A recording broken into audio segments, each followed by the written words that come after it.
সংগ্রামী ভাই সব কথা যতই থাকুক না কেন বলার সুযোগ কম। আমি মহানগরীগুলোতে আজকে এভাবে বিক্ষোভ সমাবেশ, এই প্রথম রাজনৈতিক সভা। এতদিন আমরা অপেক্ষা করেছি, আর অপেক্ষা করতে রাজি। আমরা বলেছি নির্বাহী আদেশে এদের মুক্তি দেন।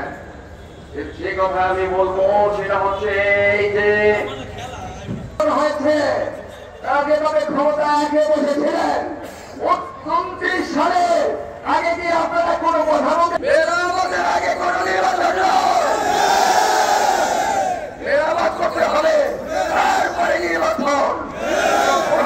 নির্বাচনে আমরা বিশ্বাস করি না। আমরা তো দেখছি 54 বছর, আমরা দেখলাম 5 তারিখের পরে কোটি টাকা কামাইয়েছেন আপনারা এখানে শরীর করে ক্ষমতা এখনো যান নাই, আর কোটি কোটি টাকা আপনারা পকেট করেছেন। এটা শরীর প্রবাসী জানে। ফিরে আসুন, এই পরিবেশ সৃষ্টি করেছে, এই রক্তের সাথে গাদ্দারি করবেন না।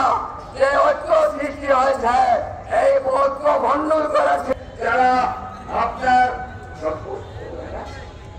গত পরশুদিন আমাদের আপনার চিফ অ্যাডভাইজার তাদের সকলের কাছে আমাদের আবেদন, বিশেষ করে শরীয়তপুরে যারা আছেন ঐক্য বিরাজ। সংসদে যেতে হবে কোরআন নিয়ে, সংসদে নিতে হবে হাদিস নিয়ে। যারা সংসদে এই কোরআনের আইন যারা জারি করবে তাদেরকে সংসদে পাঠাতে হবে। আমার সংগ্রামী সালাম দিয়ে والصلاة والسلام على سيد الأنبياء والمرسلين وعلى آله وصحبه وسلم। মঞ্চে এবং আমার সামনে সমাগত ভাই এবং বন্ধুগণ, দীর্ঘ 17 বছর অনেক হয়েছে, আর তার পিছনে গিয়েছে অনেক রক্ত, অনেক প্রাণ গিয়েছে, অনেক মানুষ।